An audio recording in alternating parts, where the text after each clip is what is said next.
Hi guys, so I've been wanting to do this vlog for a little while because a lot of people have asked me ever since I've been married, like, is it easy being married this young, or why would you get married this young, and then having a baby. A lot of people ask, is it easy being such a young mom, or is it hard, or do you like it, would you trade it for anything? And I don't know if any of you guys read my recent blog post, but I wouldn't. My dream growing up was to be a wife and to be a mom, and so to me, to grow up and to have that so young is actually a gift for me, and it's been awesome, and it's been challenging and stretching, and I wouldn't trade it for anything. So my last blog post, I wrote that I would update you guys this Friday with the 10 things I've learned being such a young mom and wife. And so my first one, the first couple are more towards like marriage, and then the last couple are towards being a mom specifically. So number one is being a wife means no longer living for yourself in the best of ways. So I know that kind of sounds like an oxymoron, but when you get married, essentially it's giving up your right to everything, your right to live for yourself, your right to be selfish. Basically you're living for someone else, which is awesome. And that's kind of, I think, how life should be, whether you're married or not. You should never just be selfish and living for yourself.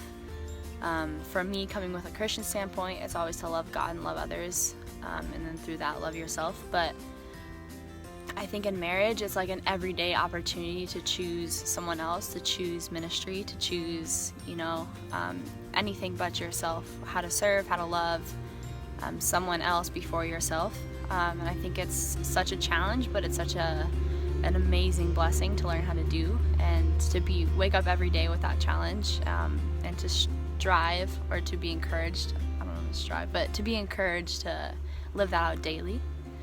So number two is humility and pride can make or break a relationship. I truly believe that if you are prideful, and if you hold on to that pride, then it's going to be really hard to fix relationship. It's going to be really hard to be in an amazing, thriving relationship, because if you have pride, then you're never wrong. If you have pride, then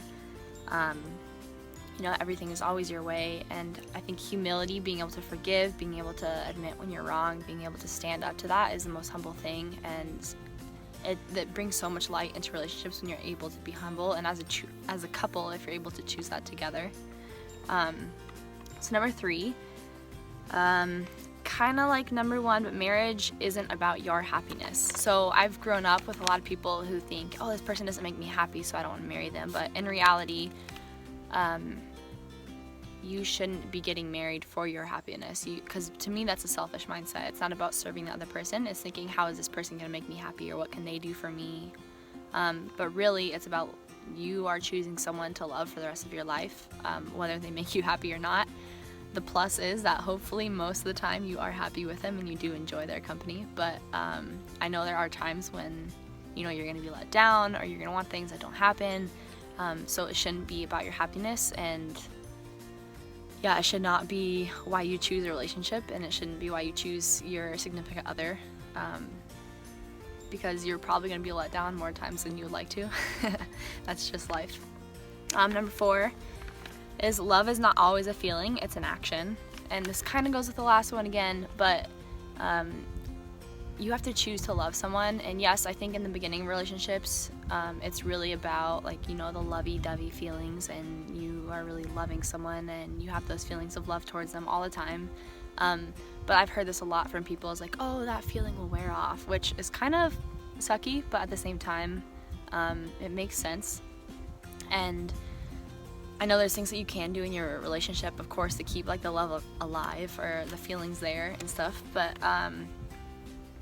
I think understanding that when those feelings do fade away, or when there's days where you don't like your spouse, you can still choose to love them, and serve them and do things for them.